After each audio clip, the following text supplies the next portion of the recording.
안녕하세요. 새벽에 주시는 하나님 말씀, 새벽 날개를 찾아주신 여러분 진심으로 환영합니다. 오늘도 우리에게 새날을 허락해 주신 좋으신 하나님께서 새로운 은혜를 우리에게 주실 것을 기대하시면서 오늘은 시편 4편의 말씀을 함께 나누겠습니다. 시편 4편 1절부터 마지막 8절까지 말씀 우리 함께 읽어보겠습니다. 내 의의 하나님이여 내가 부를 때에 응답하소서. 곤란 중에 나를 너그럽게 하셨사오니 내게 은혜를 베푸사 나의 기도를 들으소서.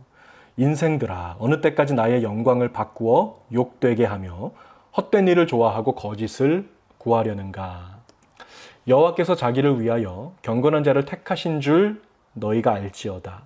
내가 그를 부를 때에 여호와께서 들으시리로다.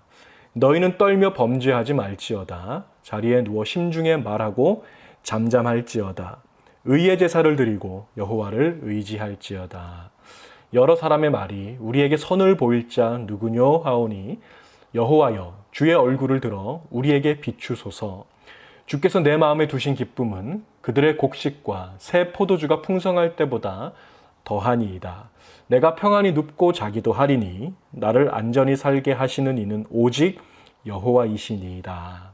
아멘. 아멘.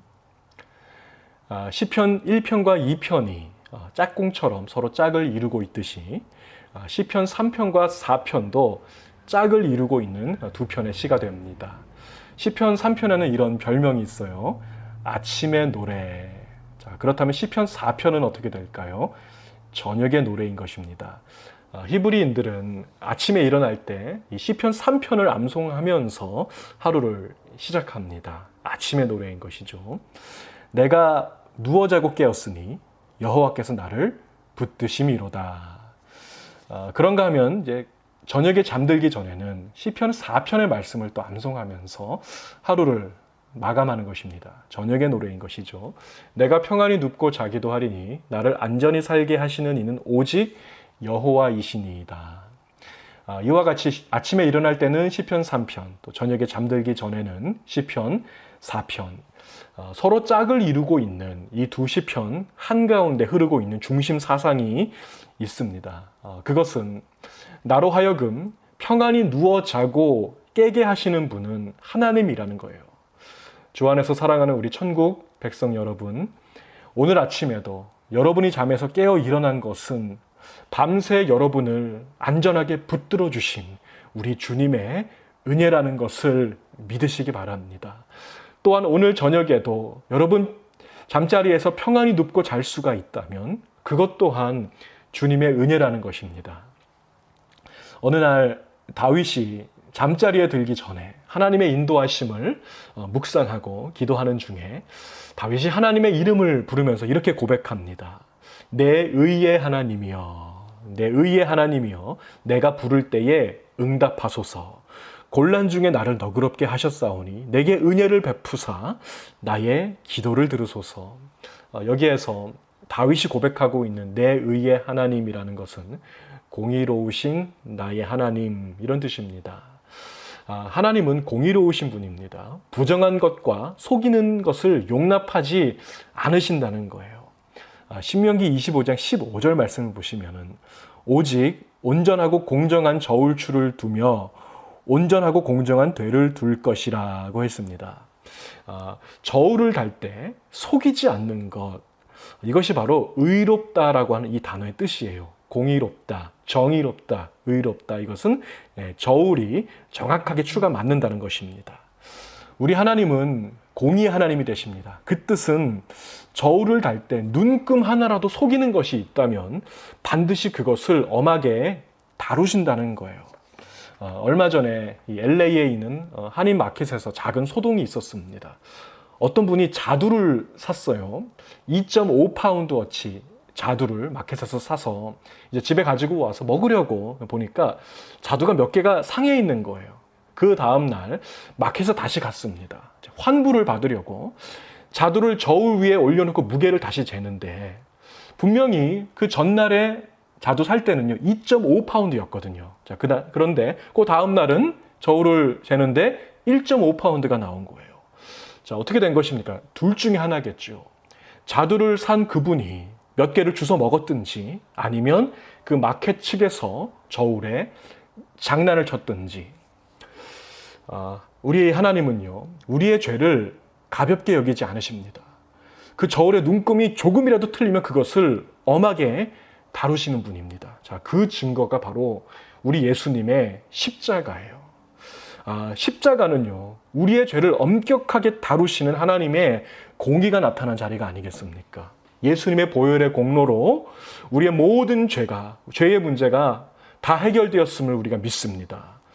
우리는 구원받았습니다. 주의 백성 되었습니다. 자, 그렇다면 이제 우리는 맘 놓고 죄 짓고 막 살아도 될까요? 그 말이 아닌 것이죠. 혹시라도 그런 분은 없겠지만 혹시라도 그렇게 생각하는 분이 계시다면 아마도 그분은 십자가의 진정한 의미를 아직 모르는 분일지도 모릅니다. 가늠한 여인이 예수님 앞에 끌려 나온 적이 있었죠. 자, 그 여인에게 우리 주님은 은혜를 베풀어 주셨습니다. 또 용서해 주셨습니다. 나는 너를 정죄하지 않노라 말씀하셨죠. 자, 그러나 여기서 주님의 말씀은 그게 끝이 아니었습니다. 주님은 한 말씀을 더 하셨어요. 그것이 바로 가서 다시는 죄를 범하지 말라고 하셨습니다. 저와 여러분은 하나님의 은혜로 구원받고 용서함 받고 죄사함 받았습니다. 그러나 그게 끝은 아닙니다. 하나님은 저와 여러분이 의로운 자가 되기를 원하신다는 거예요. 의로운 자가 되기를 사모하시기 바랍니다. 4절부터 있는 이 다윗의 고백을 들어보세요. 너희는 떨며 범죄하지 말지어다. 자리에 누워 심중에 말하고 잠잠할지어다. 의의 제사를 드리고 여호와를 의지할지어다. 죄짓지 말고 저울에 눈금 속이지 말고 하나님께서 기뻐하시는 의로운 삶을 사는 것이 바로 의의 제사를 드리는 삶이 되는 것입니다. 6절에서 여호와여 주의 얼굴을 들어 우리에게 비추소서. 이 말씀은 민수기 6장 말씀을 인용한 것입니다. 이 민수기 6장은요, 히브리인들에게 대단히 중요한 장이에요. 왜 그러냐면은 그 나실인에 대한 규율이 적혀 있는 장이기 때문에 그렇습니다.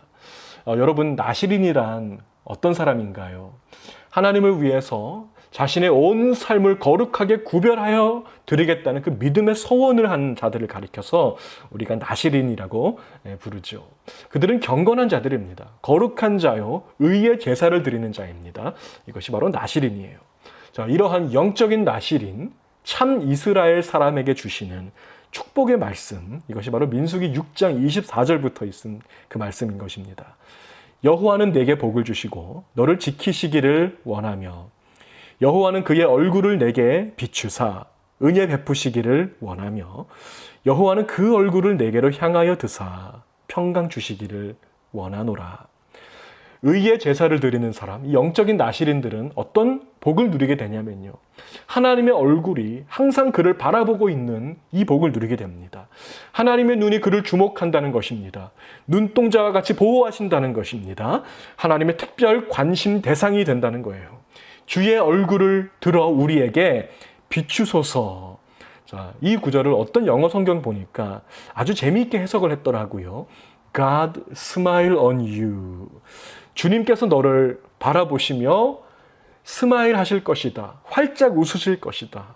하나님께서는 이러한 의의 제사를 드리는 공평한 저울을 가진 사람, 영적 나실인을 바라보실 때 얼마나 기쁘신지 활짝 웃으시며 스마일 하신다는 것입니다.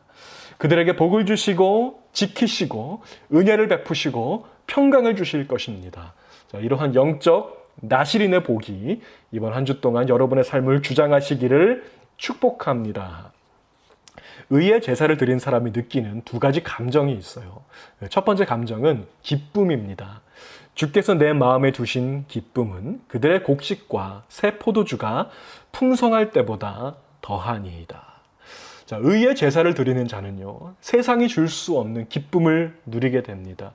이 기쁨은 어떤 기쁨인가요?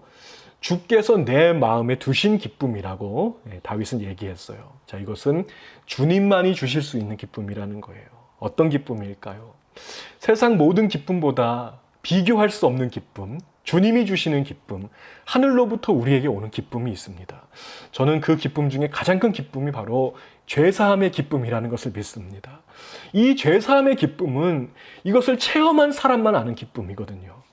어떤 사람이 50만 불 빚을 졌습니다.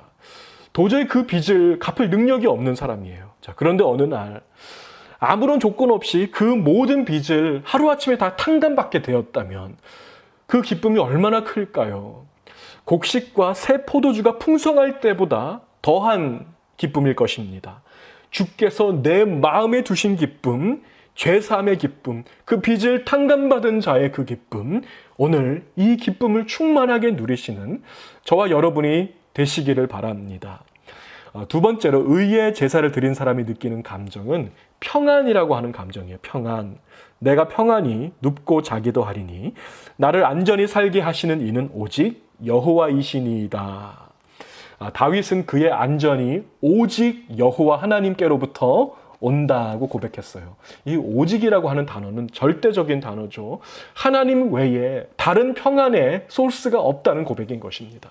우리가 아무리 CCTV 설치하고 시큐리티 알람 달고 시큐리티 가드까지 두어도요, 하나님 없이 지키는 것은 헛된 일입니다. 얼마 전에 제 친구 중에 그 웨딩 비디오 사업을 하는 친구가 있어요. 전화가 왔습니다. 자동차 트렁크에다가 그 모든 비디오 장비들을 한 2만 불어치 되는 각종 장비들을 넣어놨었는데 잠깐 한눈 파는 사이에 그걸 도둑 맞았다는 거예요. 누가 가방을 다 들고 가버렸습니다. 그래서 얼마나 분통해하는지 몰라요. 그분께 제가 이렇게 말해줬습니다. 다시 하나님께 돌아와서 하나님 붙들고 하나님 의지하면 반드시 다시 회복될 것입니다. 그러나 여전히 하나님 등지면 같은 일이 계속해서 반복될 것입니다. 그러면서 시편 127편 말씀을 잠깐 얘기해 줬어요. 여호와께서 집을 세우지 아니하시면 세우는 자의 수고가 헛되며 여호와께서 성을 지키지 아니하시면 파수꾼의 깨어 있음이 헛되도다. 너희가 일찍이 일어나고 늦게 누우며 수고의 떡을 먹음이 헛되도다. 그러므로 여호와께서 그의 사랑하시는 자에게는 잠을 주시느니라. 아멘. 여러분, 우리는요 새벽부터 일어나서 지킬 필요가 없습니다. 밤늦게까지 잠도 못 자가면서 지킬 필요 없습니다. 누가 지키고 계십니까? 우리 하나님이 지키고 계심을 믿습니다. 여러분의 가정도, 자녀도, 사업도, 교회도 우리 주님이 붙들고 계신 믿으시기 바랍니다. 오늘 여러분이 누리게 될 축복이 있습니다. 무엇입니까? 기쁨과 평안과 안전함의 축복인 것입니다. 오늘 하나님께서 이루시다고 말씀하신 약속이 있습니다. 주님의 약속은 무엇입니까? 여러분 대신 주께서 지켜주신다는 것입니다. 바로 이 약속의 말씀을 오늘 나에게 주시는 말씀으로 받으시고 붙드시고 근심, 걱정, 염려 이 모든 짐을 주님께 다 드리시고 평안으로, 기쁨으로, 즐거움으로, 감사함으로 가득 찬 저와 여러분의 인생 되시기를 우리 주님의 이름으로 축복합니다. 기도하시겠습니다. 여호와는 내게 복을 주시고 너를 지키시기를 원하며 여호와는 그의 얼굴을 내게 비추사 은혜 베푸시기를 원하며 여호와는 그 얼굴을 내게로 드사 평강 주시기를 원하노라. 오늘도 우리를 지키시는 주님, 근심, 걱정, 염려 모든 짐들을 주님께 내어 맡겨드립니다. 주께서 오늘 말씀을 통해서 약속하신 기쁨과 평안과 그 안전함을 우리 성도들에게 허락하여 주시옵소서. 히브리인들이 저녁에 잘 때마다 고백한 바로 이 시편 4편의 말씀을 오늘 나에게 주시는 말씀으로 부여잡고 하늘로부터 임하는 바로 이 기쁨, 주께서 내 마음에 담아두신 기쁨과 평안으로 가득 찬 오늘 하루 우리의 인생 되게 인도하여 주시옵소서. 감사드리며 우리 주 예수님의 이름으로 간절히 기도하옵나이다. 아멘.